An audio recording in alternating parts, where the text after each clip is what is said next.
ఈరోజు సాక్షి చూస్తుంటే నవ్వు వచ్చింది. ఇటు మా పొట్టోడు ఫోటో వేసి తెలుగు సినిమా మసాలా స్క్రిప్టు తనపై నమోదైన ఎఫ్ఐఆర్పై విజయసాయిరెడ్డి కేవీ రావు బెదిరించినట్లు ఆధారాలు ఉన్నాయా? ఇప్పుడు నేను ఒకటి అడగతా,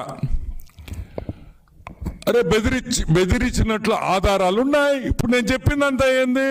నీ అబ్బా నీ ఆస్తి అంతా నువ్వు ₹1,00,00,000 ఆస్తి రూపాయికి ఇచ్చేస్తారే నాక? ఇస్తావా? నువ్వు ఇస్తావా? మీ హాఫ్ టికెట్ జగన్మోహన్ రెడ్డి ఇస్తాడా? అంటే ₹1,00,00,000 ఆస్తి రూపాయికి ఇచ్చేస్తా. నీ కొంప రాసిచ్చి హైదరాబాద్లో చెక్ పంపిస్తా 6 నెలల తర్వాత తీసుకుని.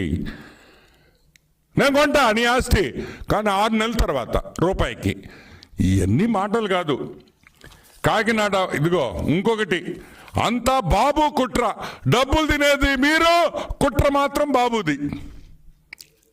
ఈరోజు మేము అడుగుతున్నాం, ఒక పోర్టు సక్సెస్ఫుల్గా నడిపే పోర్టుని కూట్నీళ్ళకి నయళ్ళార కూట్నీళ్ళకి కొనేశారు మీరు.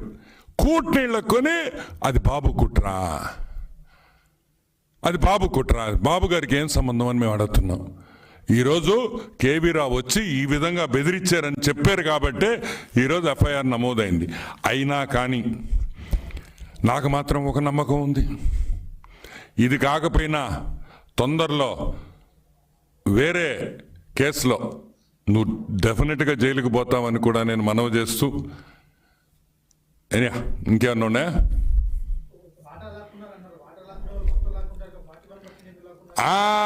కేవీ రావు అదృష్టం వాటా. Okay, I just repeat the question, మీకు వినిపించిందో లేదో. వాటా లాక్కునే వాళ్ళు 41% లాక్కుంటారు. 41% ఎందుకు లాక్కుంటారు? 51% లాక్కుంటారు కదా అంటారు మన జర్నలిస్ట్ సోదరులు. ఈరోజు మేము అడుగుతున్నాం, కేవీ రావు అదృష్టవంతుడు. ఆ కేవీ రావుని ఆ వెంకటేశ్వర స్వామి కరుణించాడు. ఆ 48% ఎక్కడుందో తెలుసా? ఇక్కడ లేదు. 48% అమెరికన్ సిటిజన్స్ దగ్గర ఉంది, అమెరికా కంపెనీస్లో ఉంది, అమెరికా నేషనల్లోనూ ఉంది. ఆ అమెరికాలో 48% ఉంది కాబట్టే ఈరోజు ఇంకా కేవీ రావు ఆ కంపెనీలో ఉన్నాడు. లేకపోతే Kakinada deep sea port gate కాడ పెట్టించినవాడు మంచి యూనిఫారం వేసి జగన్మోహన్ రెడ్డి శరత్ చంద్రారెడ్డి వస్తే సెల్యూట్ కొడతా. ఈ ఒక్కటే గుర్తుపెట్టుకోండి, కేవీ రావు అదృష్టం. కేవీ రావుకి దేవుడు చేసిన మేలు ఆ 48% అమెరికాలో ఉండడం.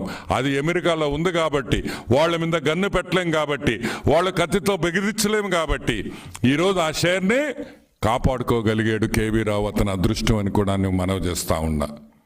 Yeah, anything else?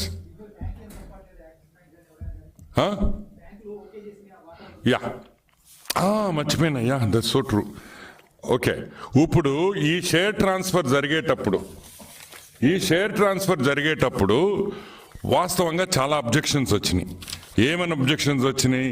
అసలు ఈ షేర్ ట్రాన్స్ఫర్ తప్పు, ఈ షేర్ ట్రాన్స్ఫర్కి అసలు ఇదే లేదు, పెట్టేదానికి లేదు, చేసేదానికి లేదని మేమనలా.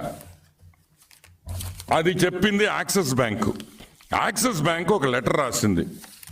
ఎక్కడో పెట్టాను. యాక్సిస్ బ్యాంక్ ఒక లెటర్ రాసింది, ఇదిగోండి. ఏమని రాసింది?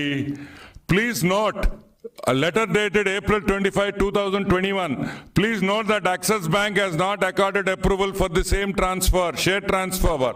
However, it seems that the company has effected the change in shareholding without Axis Bank approval.